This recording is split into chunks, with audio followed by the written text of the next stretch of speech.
It was a quiet Monday morning in the small town of Rock Hill. People moved slowly. Shops were opening. School buses passed by. No one expected anything strange to happen.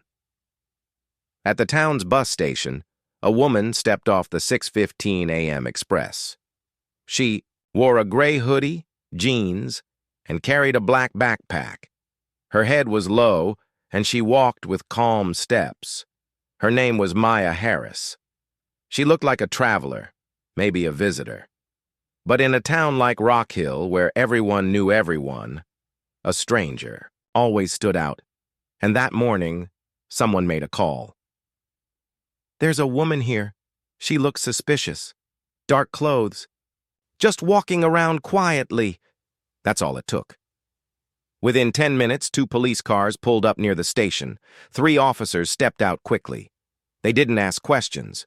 They didn't stop to observe. They simply moved in, fast and loud. "Ma'am, hands where we can see them." Maya stopped walking. She turned slowly. Her eyes were calm. She didn't raise her voice. "I haven't done anything," she said.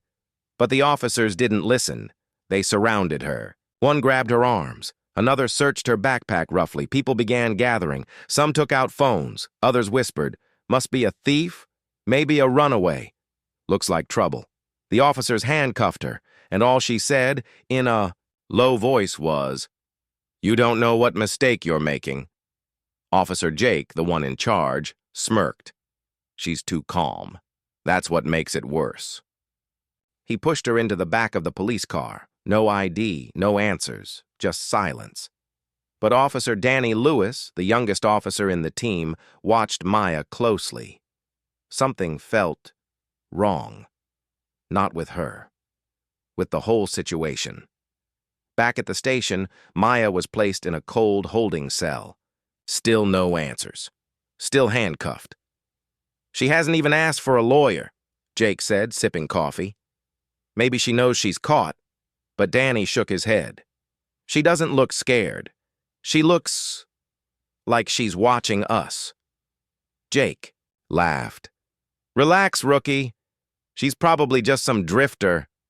Danny walked past her cell slowly. Maya looked up. Her eyes were tired but steady. Then she said softly, "You're the only one here who notices things." Danny froze. "How do you know that?" She didn't reply. Just leaned back and closed her eyes. Jake opened her bag, looking for anything suspicious. Inside, a phone, locked, a notebook full of strange codes, and a folded piece of paper with what looked like coordinates. "Weird," Jake said. "She's hiding something. Probably planning something big." They ran her fingerprints. Nothing came up. No criminal record, no ID match, no address. She was invisible, and that scared them more. Back in the cell, Maya quietly counted down under her breath. 5 hours. "They'll be here soon." Danny overheard her. "Who's coming?" he asked.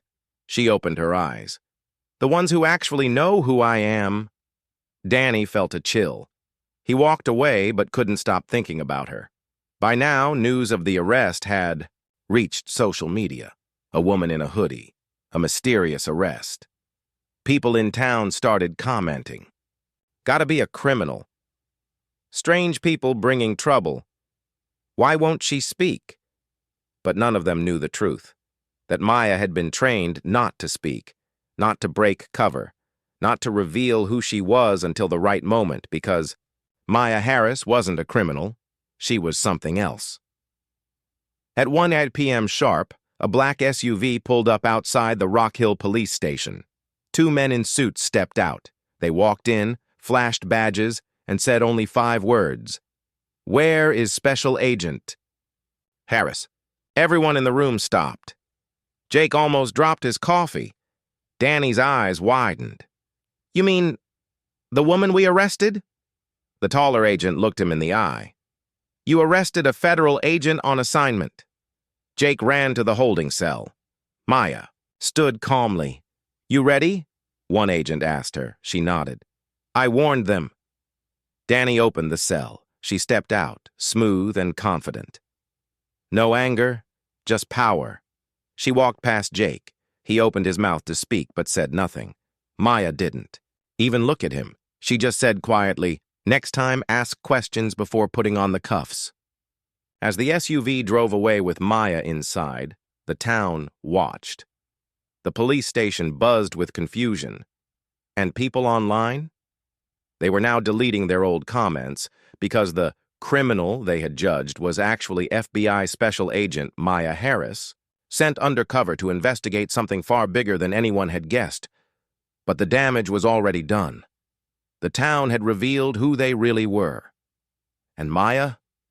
She was just getting started. The black SUV drove smoothly through the small streets of Rock Hill. Inside it, Maya Harris sat quietly. She looked out the window, not saying a word. The man beside her, Agent Brooks, finally spoke. "They handcuffed you." Maya nodded once. "I expected worse." He shook his head. "You should have called for backup." "I couldn't. The mission came first." Back at the Rock Hill police station, Officer Danny Lewis was still thinking about her. "She warned us," he said to himself. "She told us we were making a mistake." Danny wasn't like the others. He had joined the force to protect people, not judge them. But what happened with Maya left a strange feeling in his chest: shame, confusion, and curiosity. Who was she really? That night, the police station was quiet. Officer Jake went home, still red-faced from the afternoon embarrassment. Danny stayed back. Something didn't sit right.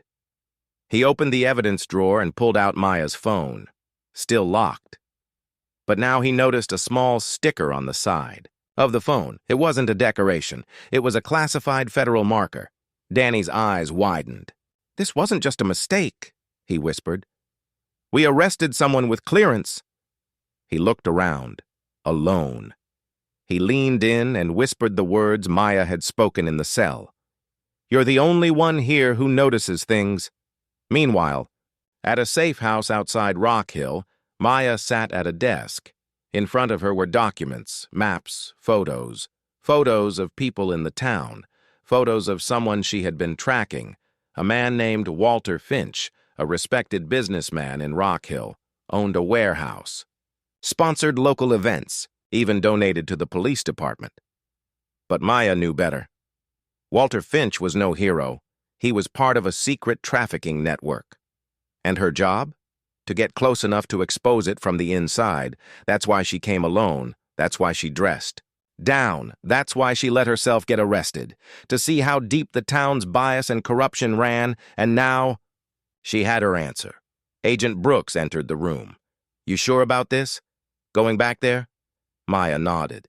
"He's too careful, but now he thinks I'm gone." "Still," Brooks said, "you could have blown your cover." Maya looked him straight in the eyes. "They didn't blow my cover. They gave me exactly what I needed. Attention. Now I'll use it to finish the job." Back in town, Danny couldn't sleep. He sat at home looking through public records. He searched Maya Harris, but nothing came up. He searched the FBI database he wasn't supposed to access. Still no Maya. "It's like she doesn't exist," he whispered. Then he remembered her notebook, the one full of strange codes. He sneaked into the evidence room again and flipped it open. One line caught his eye. "Suspect connected to WF at 3 locations. Move when trust is broken." "WF?" Danny whispered. He thought, and then his heart skipped. Walter Finch. The next morning, Maya put on a plain blazer and walked back into Rock Hill, this time as herself. No hoodie, no hiding. She walked straight into the police station. Jake nearly dropped his donut. "You again?" Maya smiled slightly. "Just visiting?" Jake scoffed.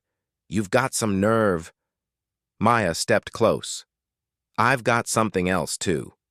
She held up her FBI badge, bold and shining. The room fell silent. Danny walked in at that exact moment. He saw the badge. and Maya's calm face. She looked at him and gave a small nod, like she remembered what she had whispered. Jake was speechless. You're FBI? Yes, Maya said. And now I need your help. Jake laughed. After we arrested you? Maya's smile faded. That's exactly why I need your help. Because there's something worse going on in your town, and most of you are too blind to see it. She turned to Danny. Officer Lewis, I want to talk to you. Privately. Danny followed her into the briefing room. She laid out the files, maps and names, Walter Finch, warehouse locations, hidden codes, paper trails. Danny stared. This is real? Yes, Maya said, and you're the only one here who might care enough to stop it. Danny sat down slowly. His hands were shaking. Why me? She looked him in the eyes. Because you listened. Because you noticed. And because I don't need a full team. I just need someone I can trust. Officer Danny Lewis couldn't focus for the rest of the day. His hands were still shaking after the meeting with Maya. An FBI agent. She had been right there, in their jail cell. And they had treated her like a criminal. But now she was asking him for help. Out of everyone in the station, she chose him. That night, Danny sat at his kitchen table with Maya's copied files in front of him. Maps, photos, handwritten notes. In the center of it all was the name, Walter Finch, the same man who was loved by everyone in town, the same man who paid for the police department's gym, the same man who smiled in every local newspaper photo. Why would Maya risk her cover for him? Danny whispered. Then he saw it, a warehouse address. On the edge of town, Maya had circled it twice. Next to it, she had written, possible shipment, night activity, no cameras. Danny felt a chill. What kind of shipment? The next morning, Danny tried to ask Jake about Walter Finch casually. Hey, you ever look into Finch's businesses? Jake laughed. Why would I? The guy funds half the town. His son plays on my kid's baseball team. But, do we ever check those warehouses? Jake gave him a look. Why are you asking so many questions lately? Danny shrugged. Just wondering. Jake leaned in, voice low. Be careful, rookie. Around here you ask too many questions and people start asking you questions. Later. That day, Danny met Maya in secret. They met behind the old train yard, quiet, empty, safe. Danny handed her a flash drive. What's this? She asked. I downloaded the town's property records. One of Finch's buildings was bought by a fake company name. Maya raised her eyebrows. Good work. Danny looked nervous. I'm not trained for this. I'm just a beat cop. Maya gave him a calm look. You're trained enough to see the truth. That's more than I can say for your boss. Maya explained her plan. They had one chance. Finch was planning something that night at the warehouse. She didn't know what, but the timing matched old patterns from another case she had worked. Danny asked, should we call backup? Maya shook her head. No time, and no one in this town can be trusted, not even your chief. Danny's heart raced. He had always believed in his department, but now he wasn't sure. At 10:30 p.m., Danny drove his old car to the warehouse. He parked far away and used binoculars. Inside the warehouse, he saw trucks, movement, shadows. But no one seemed to notice him. He sent a text to Maya. They're here, at least 6 men. A moment later, Maya replied, stay out of sight. I'm on my way. By 11 p.m., Maya arrived in an unmarked black car. She wore dark clothes and carried a small camera. Together, they moved closer, hiding behind crates and containers. Maya zoomed in with her lens. See that man near the truck? That's Finch's right-hand guy. He was wanted in Texas under a fake name. Danny watched as crates were moved into trucks. No labels, no checks, just silence and speed. What's in them? He asked. Maya whispered, "People, weapons, drugs, could be anything, but we need proof." Suddenly, a loud bang echoed. Danny slipped and hit a metal can. Voices shouted from inside the warehouse.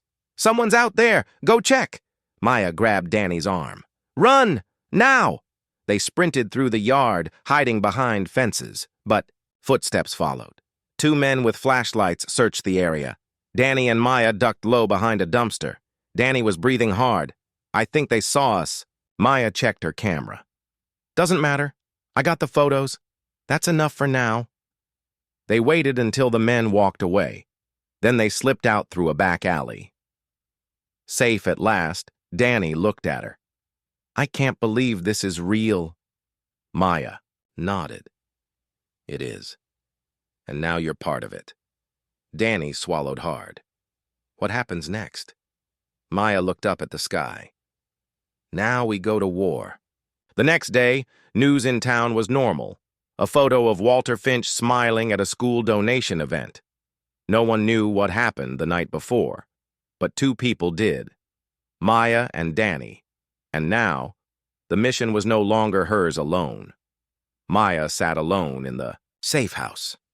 The photos she took at the warehouse were on her laptop screen. Each image told a terrible story.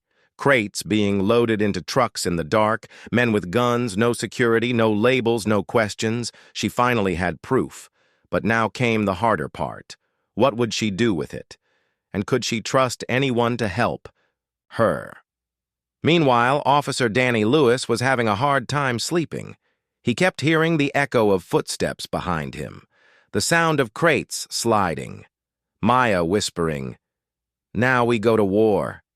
He didn't sign up for this. He was just a small town cop, but now he was deep in something dangerous. The next day, Maya and Danny met again in secret. They sat inside Danny's parked car near an empty park. Danny looked nervous. "I told my mom I was working overtime," he said. "She's the only one who checks on me." Maya gave a half smile. "Good. Keep her safe." Then she turned serious. "Danny, what I'm going to tell you now, no one else knows.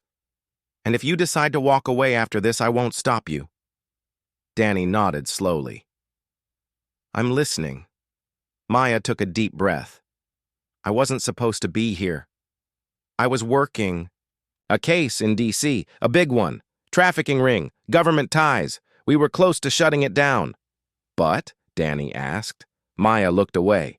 "My partner, he was killed. Someone inside the bureau leaked our location." Danny froze. "What happened to the case?" "They buried it. Told me to back off. Said I was too emotional. Too close." Maya clenched her jaw. "So I came here, on my own, quietly. No orders, no backup, just me." Danny didn't speak for a moment. "You mean, you're doing this alone?" Maya nodded. "And if I fail, no one will even know I was here." Danny looked down at his hands. He had never met someone like her, strong, focused, and completely alone. "I'm in," he said suddenly. Maya turned to him. "Are you sure?" Danny nodded. "I believe you, and now I see it. Finch isn't just a businessman, he's a criminal in a suit. And we've all been blind." Later that night, Maya opened a locked file on her laptop. Inside were photos of her old team. One photo showed her standing next to a smiling young man, her partner, Agent Kyle Rennick. She touched the screen gently. "I'm close, Kyle. I won't." "Stop now!" But Maya didn't know something. Someone was watching her. At the same time, Maya opened her laptop across town in a hidden office above a bar. Walter Finch sat behind a desk, watching a screen. A grainy photo showed Maya walking into the police station. Another showed her standing beside Danny. One of his men entered the room. "She's back, and she's not alone this time." Finch smiled coldly. "So she thinks she's smart? Let her play. We'll remind her what happened to her partner, if she stays too long."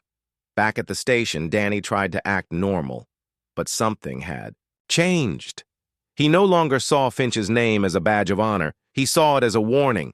Then Jake approached him. "You've been quiet lately." Danny forced a smile. "Just tired." Jake narrowed his eyes. You're not meeting that FBI girl again. Are you? Danny blinked. Why would you say that? Jake crossed his arms. People talk, and you're acting different. Just remember, Finch helps us. Don't ruin your future for some mystery woman. Danny's stomach turned. Was Jake protecting Finch? Later, Maya received a call from an unknown number. She answered carefully. A deep voice spoke. You should have stayed out of Rock Hill. We know who you are. We know what you did in D.C. Then silence. Maya froze.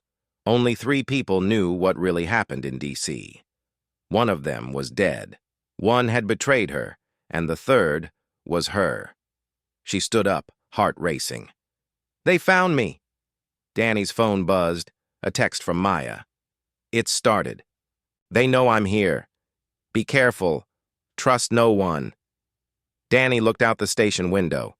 He felt the weight of every decision ahead, and for the first time he truly understood. This wasn't about one case anymore. It was about survival. Officer Danny Lewis walked into the police station the next morning, but something felt off. The way people looked at him, the way conversations stopped when he passed. He felt it in his chest, a quiet pressure, like the walls were watching. And somewhere deep inside, he knew. They suspect me. Danny sat at his desk, pretending to work. He kept replaying Maya's message from last night. It started. They know I'm here. Be careful. Trust no one. Just then, Chief Rollins entered the room. He usually smiled when he saw Danny. Not today. Lewis, the chief said sharply. My office. Now. Inside the chief's office, the air was heavy. Chief Rollins closed the door and stared at Danny. You've been spending a lot of time off duty, he said. Want to tell me where you go? Danny forced a nervous laugh. Just clearing my head, that's all. The chief leaned forward. You sure it's not with that woman you arrested last week?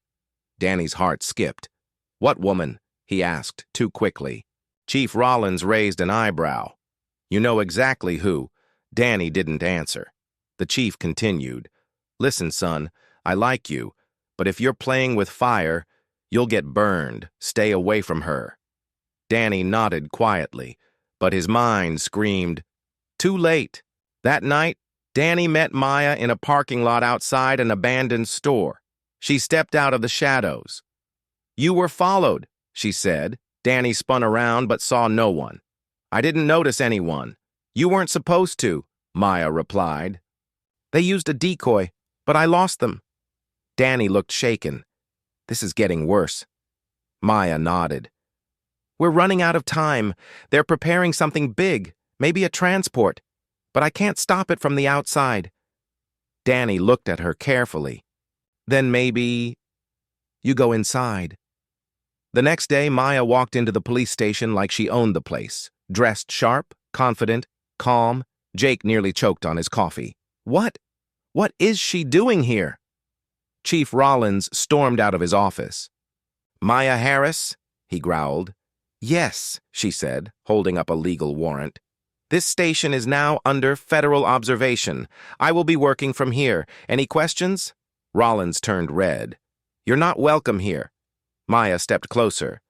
I don't need to be welcome. I need to be inside. From that moment, everything changed. Maya sat at an empty desk across from Danny's. She smiled slightly. Hope you don't mind a neighbor. Jake stormed around, angry. Rollins slammed his door shut. But Maya? She just waited, watched, listened, and started planting bugs.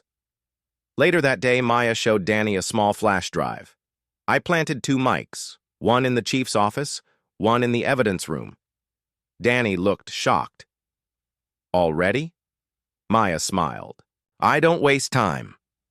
They plugged the drive into her laptop.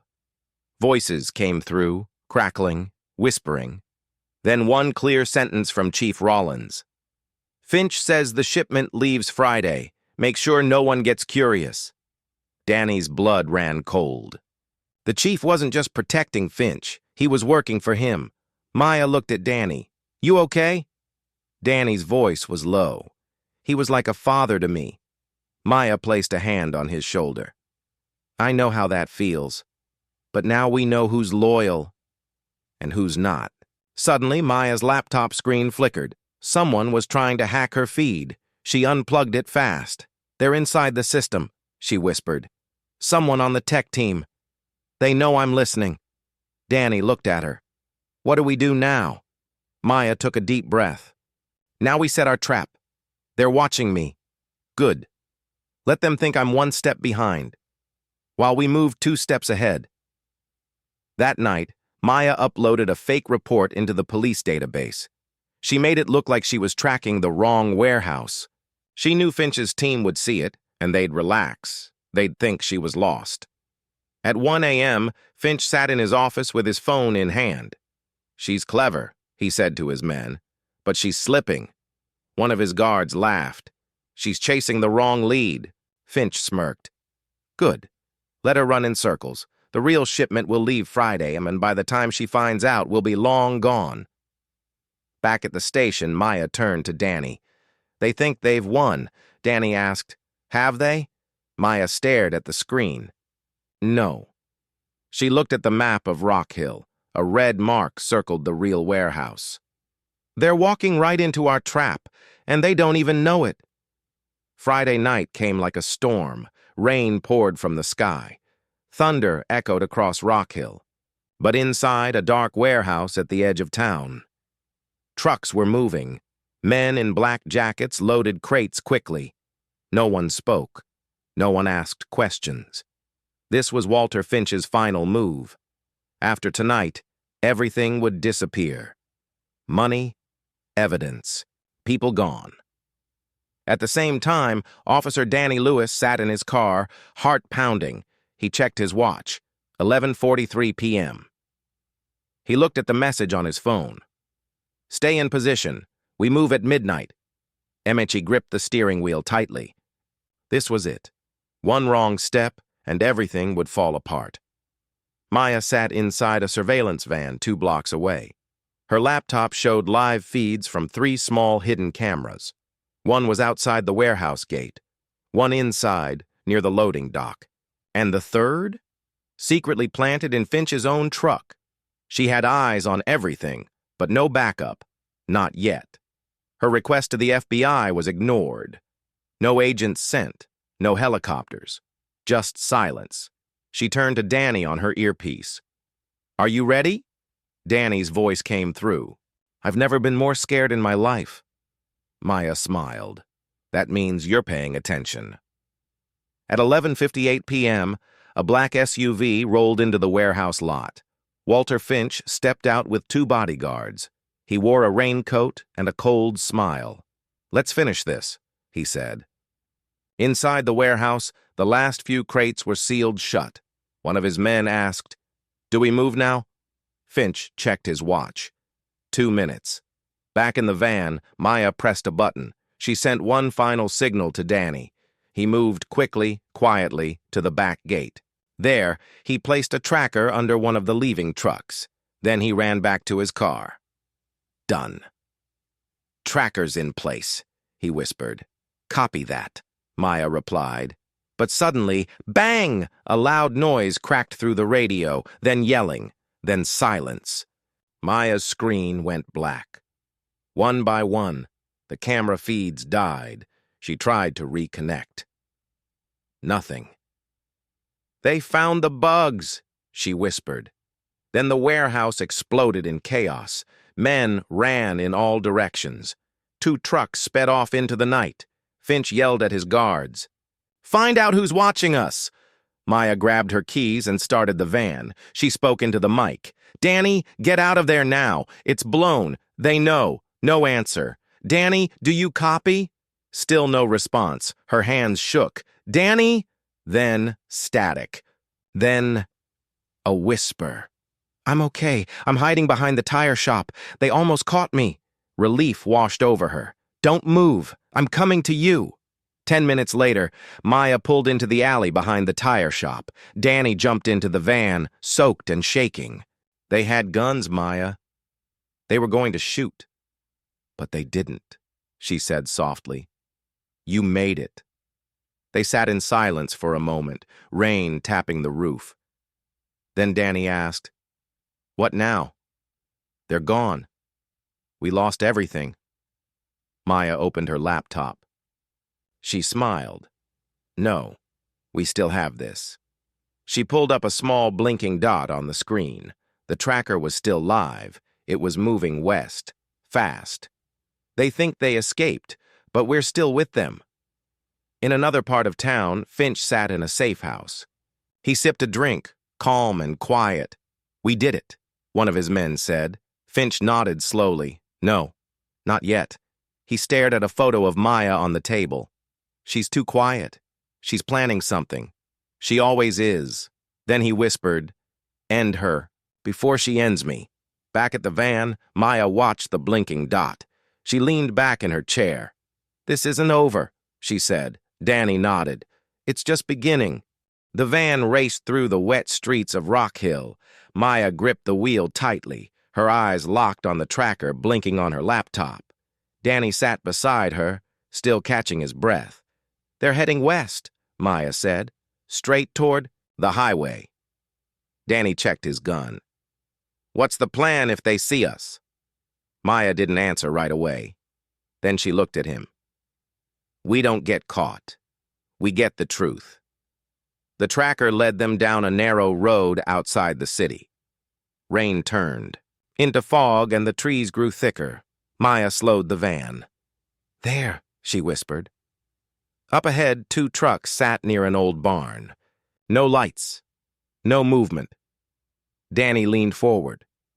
"Why are they stopping?" Maya parked behind a row of trees and shut the engine. "Maybe they're switching vehicles. Maybe they know we're coming." She grabbed her small camera and turned to Danny. "We go on foot. Quiet. Careful. And if anything happens, run. Don't wait for me." Danny frowned. "I'm not leaving you." Maya gave him a small smile. "You might not have a choice." They moved through the woods step by step. Maya took photos. 2 guards at the barn door. 3 more near the trucks. Inside one truck, men loading crates into a smaller van. Then she saw him, Walter Finch, standing near the van, calm, confident. She zoomed in with her camera. This was it. Proof. Finch at the scene. The crates, the guards, the switch. She got it all. But then, snap! Danny stepped on a branch. Crack! All 5 guards turned. "Who's there?" Maya grabbed Danny's arm. "Run!" They sprinted through the woods. Shots rang out behind them. Bullets hit trees. Branches cut their faces. Maya held onto the camera like her life depended on it, because it did. They made it back to the van, barely breathing. Maya threw it into gear and drove fast. The trucks started chasing them. Headlights appeared behind them in the fog. Danny shouted, "They're gaining!" Maya pulled onto the highway. The van shook, tires screeching. Then, an idea. "Open the glove box," she said. Danny did. Inside, smoke bombs. "Throw one behind us. Now." Danny pulled the pin and tossed it out the window. A thick cloud exploded behind them. The truck swerved. Tires skidded. One truck spun out. The other backed off. They drove for miles without stopping. Finally, Maya pulled into an abandoned gas station. They both sat in silence. Then Danny asked, "Did you get the photos?" Maya held up the camera. Every single one. She connected it to her laptop. Photos loaded. Finch, the crates, the guns, the van, the guards. Clear, sharp, powerful. "This is the evidence we needed," she whispered. "We can finally bring him down." But then her screen flickered. A message appeared. "You're being watched." Her hands froze. "What is this?" Danny asked. Maya stared at the message. Someone had hacked into her laptop again. Then another message appeared. "You think this is over? You think you're safe? We're coming." Maya shut the laptop fast. Her voice was low. "They're tracking us. Even now." Danny looked around the dark station. "We have to move." Maya nodded. "But not without backup." She opened a secret app on her phone, a secure line to an old contact in DCA woman she once trusted. She sent one message. Send help. I have proof. It's real. Rock Hill is dirty. I have names, photos, everything. Then she looked at Danny.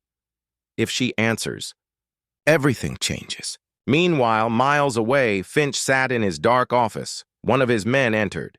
She got away. Finch didn't speak. She has photos of everything. Still, Finch said nothing. Then slowly he stood up. Then it's time, he whispered. Time to end this. For good. He picked up a gun, loaded it. If she wants war, I'll give it to her. The morning sun rose slowly over Rock Hill, but this was not a normal morning. Something was coming. Something big. Something unstoppable. Maya sat in a quiet motel room, eyes on her laptop. The photos were ready. The voice recordings were saved. Names, dates, locations, all packed into one clear file. Beside her, Danny watched the screen. This will destroy him, he said. Maya nodded.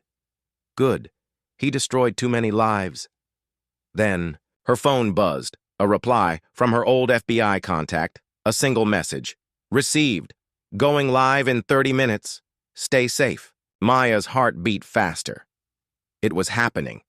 Everything she worked for. Everything she risked. It was finally real. Meanwhile, across the city, Finch sat in a black car. His face was tight with anger. He spoke to his men. She's going to leak it. She has everything. Shut her down. Now. One of the guards nodded. We're tracking the signal. Finch loaded his gun. If she talks, I'm finished. Back at the motel, Maya and Danny were packing. Suddenly, tires screeched outside. Black SUV stopped at the front. Men jumped out. Guns drawn. They found us. Danny yelled. Maya grabbed her laptop and the flash drive. This way, she shouted, running out the back. Bullets shattered glass. They sprinted through an alley, heartbeats racing. Danny led the way toward an old church. Inside! We can hide! Here! They burst through the doors and locked them shut. Maya leaned against the wall, breathing hard. She looked down at the flash drive in her hand. Still safe. Still working. Then her phone rang. The FBI agent again. You're live, the voice said. Broadcasting in 3, 2, 1. Maya opened her laptop. She looked straight into the camera. Her voice was calm, but strong. My name is Maya Harris. You don't know me, but I know the truth. About Rock Hill, about Walter Finch, about the crimes hidden behind uniforms. She showed the photos, the videos, the recordings. This is proof. Real proof of illegal trades, police cover-ups, and innocent people sent to prison. The broadcast went out across the city, across the country. People watched in gas stations, in cafes, in living rooms. They watched the woman who was once arrested and laughed. At now telling the truth to the world. Finch saw the broadcast too. He screamed, throwing his phone. It's over, he shouted. Police cars pulled up outside his office. Blue lights flashing. For once, he was the one surrounded. Walter Finch, you're under arrest. Back at the church, Maya and Danny stepped outside. A crowd had gathered. People cheered. Some cried. One woman whispered, She saved us. A child ran up and hugged her. You're a hero, he said. Maya bent down and smiled. No, I just did the right thing. Later that night, Maya stood on the courthouse steps, microphones in front of her, cameras flashing. She took a deep breath. They treated me like a criminal. But I was a federal agent doing my job, and I will keep doing it for every voice that was ignored. Danny stood beside her, proud. In the crowd, people chanted her name, not as a victim, not as a stranger, but as a symbol of truth, of justice, of change.